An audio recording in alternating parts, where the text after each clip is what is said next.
not a drastic change of topics, but I said we were going to go on to the next halacha, but I realized you asked a question last time that I think we should answer. Okay, so this is in Matnos 7:7 Zayin. So we'll review. So we sustain and we clothe the poor non-Jews along with the poor Jews. I saw one of I think it's an Acharon, who said that this only implies that if the non-Jews, someone that was asking last time about like Bichlal Aniyim Yisrael, I think, that he used a lashon used somewhere else. Oh. And so someone wanted to say that maybe the Rambam means only, when he says Im Aniyim Yisrael, means that let's say you have a group of Jews and there's a non-Jew there also, then like, then you should, then that's when you should sustain them, otherwise not. And then someone else said, no, it means like in general, and I think that's shot, meaning that whatever this halacha is, it applies to the non-Jews, even when they're not coming with a Jew like next to him, Okay, because I think that fits into the Darkei Shalom thing we were saying before. It's Tov Hashem Lakol Rachvav Ukol Masav, not Tov Hashem Lakol only when they're standing next to a Jew. All right. Mipnei Darkei Shalom. Okay. V'ani hamachazer al psachim. So an ani who begs at the doors. Ein niskakin lo lamatanim meruba v'al nosin lamatanim mu'etes. You don't have to give him a huge gift, meaning if he's not just coming to ask Dei Machshavah from you particularly, but if he's going door to door, you don't need to give him a huge gift. Just give him a small one. And he doesn't say what the shear is, but then he says, it's usher to turn away an ani empty-handed. And then I think when I said this, the way you formulated the question was, or something like that, like, what are you supposed to do? Like, do you have to give to every ani? All right, so that's the one I wanted to answer. Even if you give him only a fig, a dried fig, don't return an ani empty-handed, a crushed one, and embarrassed, sorry. Don't al yashov, do not return dach, a crushed one, nichlam, ashamed. Which, by the way, so I looked up the pasuk. I don't think anyone says this is about an ani. Oh, where is it? It's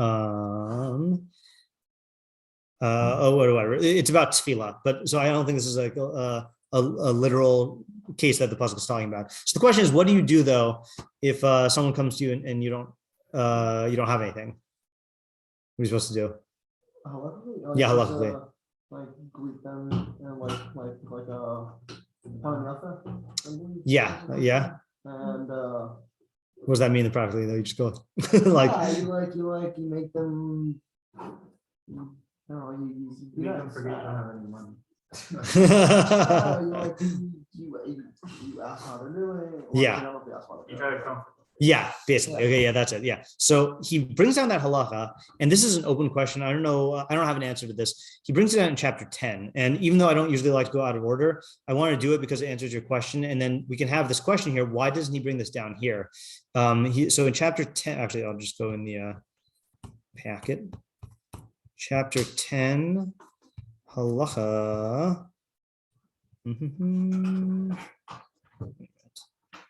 Halacha hey.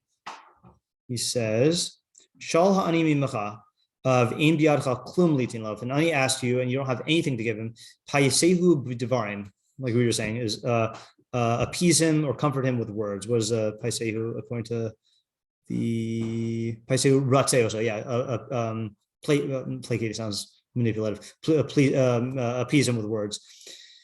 And he says, "V'asur ligor ba'ani lahagbia hakol alav bizaka." It's usher to shout. I would say ligor is to shout. He says linzov is to like reject the ani.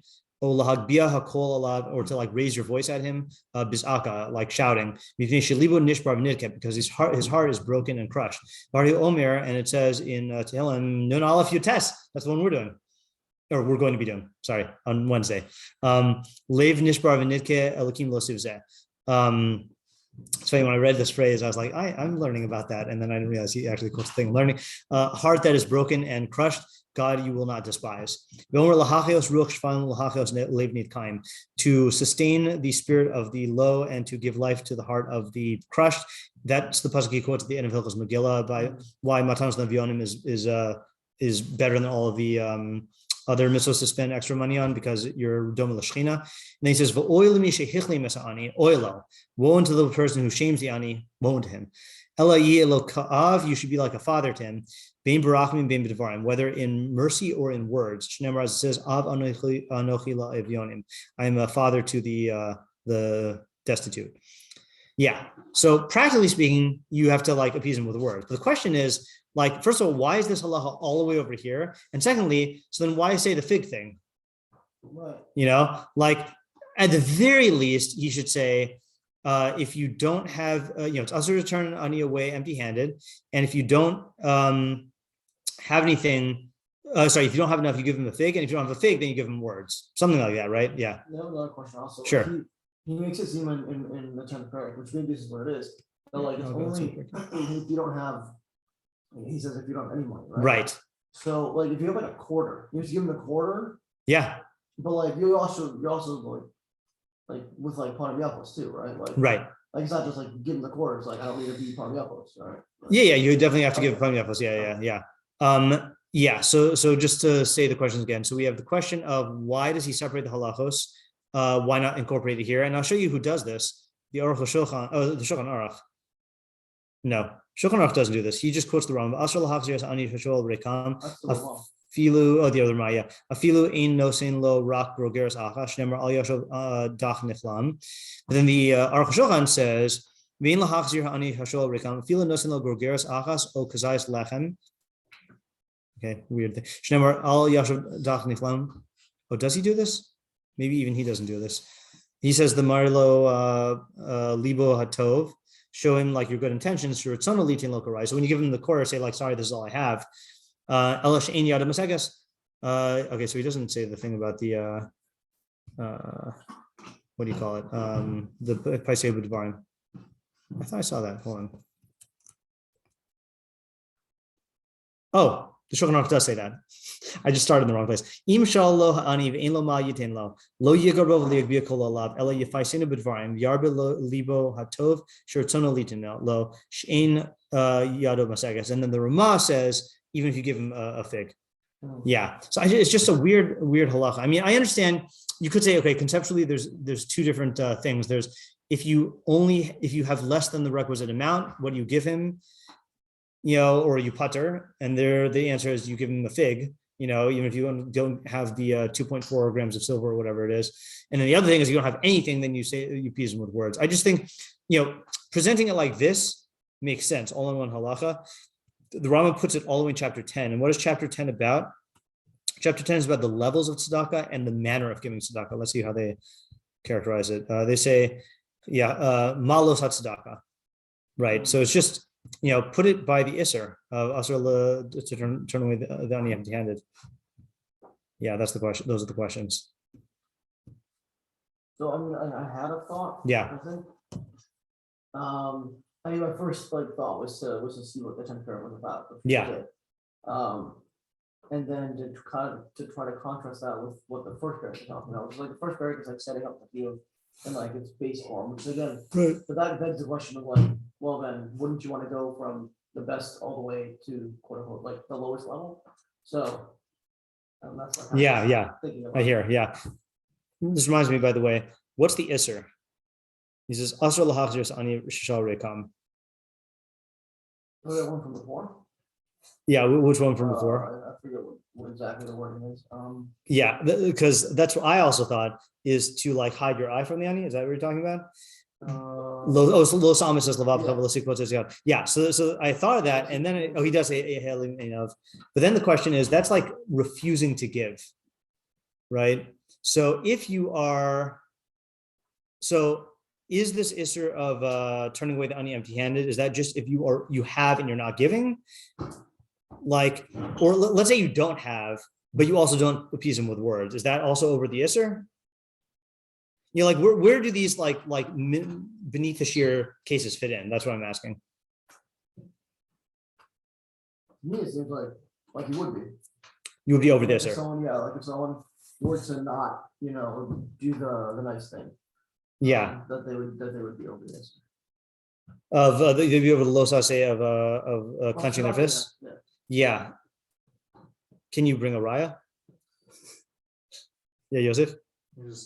Like if you say, if you say you're with nice words, that would be the equivalent of saying that making someone feel better is monetarily valuable, and that you can. All right, I see. I hear your question, right? But so then that makes my. So then I'll ask the question from another direction, which is, where does the chiyuv of being mefayis b'dvarim come from then?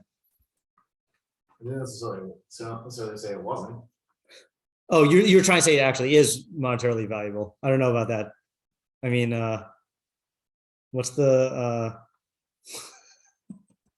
what's the insulting line that like guys in the 60s would say to girls? Like, does it cost you anything to smile? She should say yes, it has monetary value, you know. But yeah. I was wondering, can we bring a raya from the way you formulate it in the Sefer Mitzvos? Is this where he says about the stinginess?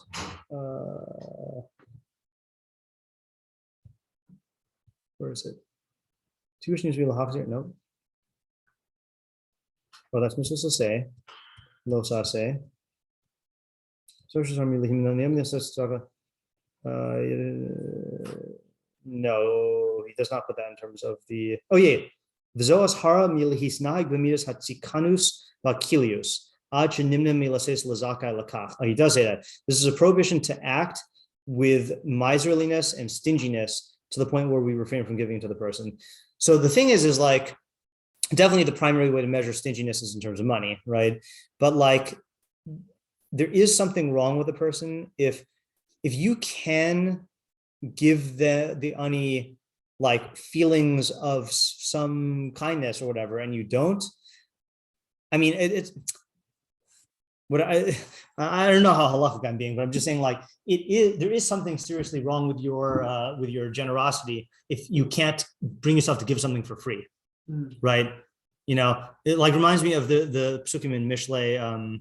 There's a chain of psukim in chapter 3 in Mishlei, which I will always remember Rabbi Moskowitz's shot on. I don't think I've gone back to learn this on my own, but there's a series of psukim at the, let's tell him.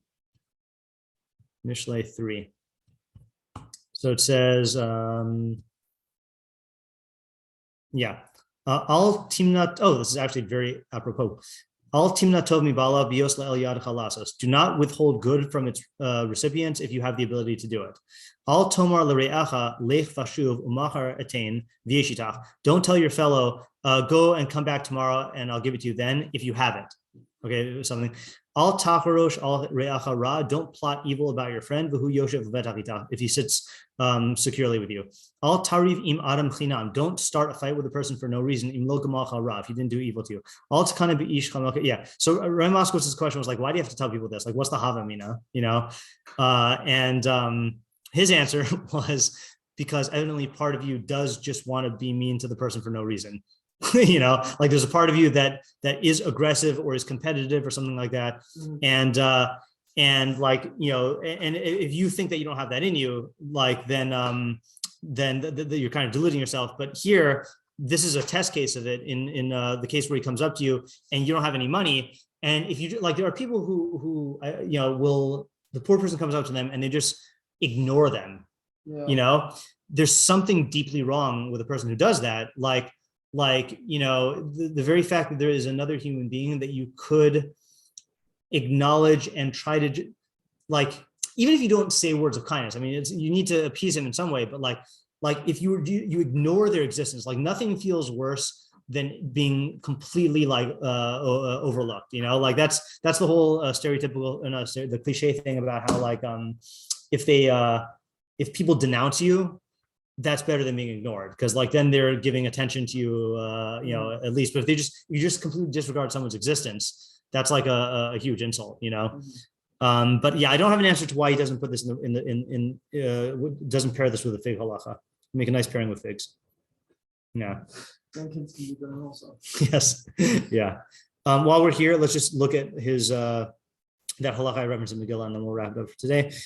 In the end of Megillah, chapter 2. He quotes the same pasuk because he says, Mutav la'adam laharbos b'matnos evyonim laharbos b'sudas v'shloch l're'ah. Better for a person to increase in his giving to the poor and then to increase in his suda or sending gifts to his friends. She'in sham simcha gdola m'fu'ara ela l'sameach lev aniyim v'yasomim v'almanos v'gerim.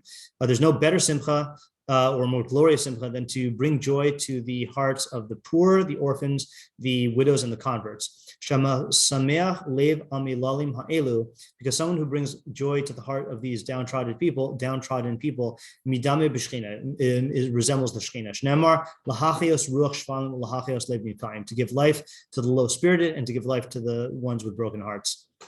Yeah. So that's the other thing also, is that I don't think you have to say it's monetary value. Because